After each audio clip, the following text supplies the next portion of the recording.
नमस्कार, मैं हूं जयप्रकाश कुमार और आप देखना शुरू कर चुके हैं की न्यूज। इसी साल बिहार विधानसभा चुनाव होना है और चुनाव में काफ़ी कम समय बचा है। जैसे जैसे चुनाव नज़दीक आ रहा है, तमाम पार्टियां अपनी तैयारी में जुट गई है और जो नेता हैं अपने क्षेत्र में भ्रमण कर रहे हैं, जनता को लुभाने के लिए तरह तरह के हथकंडे अपना रहे हैं। यानी क्षेत्र में घूम के समस्या को सुन रहे हैं, कुछ लोग अपना काम भी कर रहे हैं। इसी बीच बरौली विधानसभा में हम मौजूद हैं जो गोपालगंज जिले के अंतर्गत आता है और आज हमारे साथ नए मेहमान फैज सर हैं जो जनसुराग पार्टी के नेता हैं और बरौली विधानसभा चुनाव में लगातार देखा जाता है सक्रिय रहते हैं। कई सवालों पर बातचीत करेंगे। सबसे पहले आपका स्वागत है। बहुत बहुत शुक्रिया आपका और आपके चैनल की न्यूज के सभी दर्शकों का। सर, चुनाव काफ़ी नज़दीक आ चुका है। सर, क्या तैयारी चल रही है आप लोगों का? देखिए, हम लोग तो हमेशा चुनावी मोड में रहते हैं, हमेशा जनता के बीच में रहते हैं, तो इसलिए कोई विशेष स्पेशल तैयारी नहीं चल रही है। जैसे हम लोग जनता के बीच हमेशा रहते हैं उनके दुख सुख में, वैसे आज भी। बरौली में अभी तक ले क्या देख रहे हैं? बरौली का विकास कहाँ तक पहुँचा है और बरौली में आगे आपकी क्या टिकट की दावेदारी है? देखिए, सबसे पहले जहाँ तक टिकट की दावेदारी की बात आपने किया, तो टिकट के दावेदारी के फहरिस्त में हम भी हैं। हमने भी पार्टी फोरम पर अपना आवेदन दिया है विधानसभा प्रत्याशी के लिए। और रही बात पार्टी को, जो यहाँ की जनता काफ़ी सकारात्मक नज़रिए से देख रही है और बहुत तेज़ी से जनसुराज से लोगों का झुकाव लगाव बढ़ता जा रहा है और काफ़ी तेज़ी से पार्टी का ग्राफ भी बढ़ता जा रहा है। इसके पीछे कारण है कि आज तक जिन पार्टियों ने बिहार की गद्दी पर शासन किया है, बिहार के सत्ता में अपने आप को काबिज रखा है, सबने बिहार के लोगों को ठगने का काम किया। आज 15 वर्षों तक आपने देखा राजद का शासनकाल, 20 वर्षों से लगभग आप एनडीए का शासनकाल देख रहे हैं। नीतीश कुमार। इस 35 वर्षों में आज बिहार जो है हमारा मजदूर पैदा करने का फैक्ट्री बन गया। सबसे सस्ता अगर कहीं मजदूर मिलता है तो भैया बिहार प्रदेश में मिलता है। आज आप बताइए कि जितना बड़े पैमाने पर मजदूरों का पलायन जो है अपने यहाँ से होता दूसरे प्रदेशों में, मैं समझता हूँ कि दूसरे प्रदेशों बाकी किसी प्रदेश में ऐसा नहीं होता। तो ये सरकारों का काम था, जो भी सरकारें अभी तक बनी चल रही हैं, कि कैसे अपने यहाँ के लोगों को रोजगार दिया जाए। आज हमारे बच्चों को रोजगार 10 से 12-15 हज़ार का रोजगार, 20,000 रुपया का रोजगार अपने बिहार में मिलता, तो 10 से 15 हज़ार रुपया कमाने के लिए लोग अपने माँ बाप को छोड़ के, बीवी बच्चों को छोड़ के, अपने घर द्वार को छोड़ के, एक अपनी जिंदगी छोड़ के लोग जाते हैं। कोई नहीं चाहता है शौक से बाहर जाके कमाना।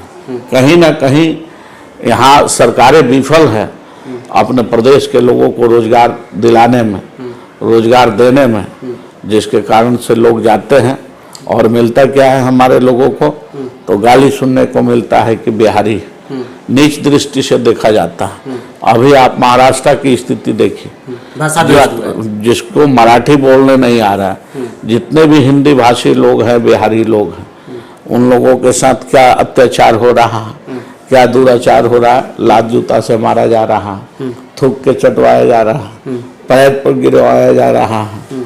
हम आपसे पूछना चाहते हैं, आपके चैनल के माध्यम से उन सरकारों से पूछना चाह रहे हैं जिन लोगों ने इस बिहार को मजदूर पैदा करने का फैक्ट्री बनाया, लेकिन इन मजदूरों को रोजगार देने के लिए यहाँ उद्योग धंधा, फैक्ट्री, इंडस्ट्री नहीं लगा। यहाँ के मजदूरों को यहाँ पर रोजगार देने का काम नहीं किया। क्या बिहार के लोग इसीलिए पैदा हुए हैं कि दूसरे प्रदेशों में जाके जिल्लत की जिंदगी जीते रहे? क्या बिहार के लोग इसीलिए पैदा हुए हैं कि दूसरे प्रदेशों के लोगों का लात जूता खाते रहे? और बिहार के लोगों का स्वाभिमान जग चुका है, बिहार के लोगों का जमीर जग चुका है। अब इस विधानसभा चुनाव में जो नवंबर 2025 में होने जा रहा है, 2 से 3 महीना बाद जो चुनाव होने जा रहा है, इसमें इस बार जनता ये तय कर ली है कि आज तक हमारे बच्चों को रोजगार देने की बात किसी पार्टी दल ने नहीं कही थी, लेकिन जनसुराज पहला दल है जो इस पीड़ा को महसूस कर रहा है और कह रहा है कि अगर नवंबर में हमारी सरकार बनती है तो पहला अगर कोई काम होगा तो 10 से 12-15 हज़ार रुपया कमाने के लिए अपने प्रदेश को छोड़ के दूसरे प्रदेश में यहाँ के लोगों को नहीं जाना पड़ेगा, जिल्लत की जिंदगी नहीं जीनी पड़ेगी, गाली सुनने की नौबत नहीं आएगी, जलालत नहीं झेलना पड़ेगा, लात जूता खाने की नौबत नहीं आएगी, बल्कि 10 से 12-15 हज़ार का रोजगार हमारी सरकार हम लोग बिहार में ही पंचायत स्तर पर पैदा करके देने का काम करेंगे। आज तक जितनी पार्टियां दल जो लोग भी सत्ता में हैं, सबने जाति धर्म के नाम पे बिहार के लोगों को बांटा, लेकिन हमारी सरकार जो जनसुराज पार्टी है, दल है, सरकार बनेगी तो दूसरा काम होगा कि बच्चों को बेहतर शिक्षा, वर्ल्ड क्लास के विद्यालय हम लोग खोलेंगे। यानी कि गोपालगंज जिले में 14 प्रखंड, एक साल में एक नेतरहाट तर्ज का विद्यालय खुलेगा, यानी विश्व स्तर की शिक्षा दी जाएगी।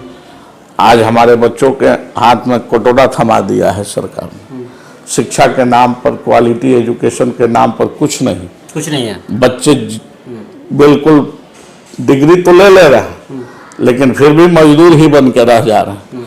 तो हमारे नेता का कहना है कि जब हम विश्व स्तर के विद्यालय शिक्षालय को खोलेंगे और हमारे बच्चे उन विद्यालयों में पढ़ेंगे तो हमारे बच्चे बेकार नहीं रहेंगे। वो दुनिया का जो सपना देख रहे होंगे, जो कुछ बनना चाहते होंगे, डॉक्टर बनना चाहते हो, साइंटिस्ट बनना चाहते हो, IAS IPS अधिकारी बनना चाहते हो, IITN बनना चाहते हो, दुनिया के किसी सेक्टर में जाना चाहते हो, उनको अपने लक्ष्य की प्राप्ति से दुनिया की कोई ताकत रोक नहीं सकती है। कब? जब हम अपने बच्चों को बेहतर। हाँ, एक और बात हम यहाँ कहना चाहते हैं आपके साथ, जब तक वे विद्यालय बनेंगे तब तक अभी आगामी नए सत्र से ही जो भी पेरेंट्स हैं जिनके बच्चे सरकारी विद्यालयों में पढ़ते हैं, अगर वो चाहते हैं कि नहीं हमारा बच्चा प्राइवेट स्कूल में पढ़े, तो सरकार उसके लिए ये सुविधा दे रही है कि बच्चा को पेरेंट्स किसी भी प्राइवेट स्कूल में नामांकन करा सकते हैं।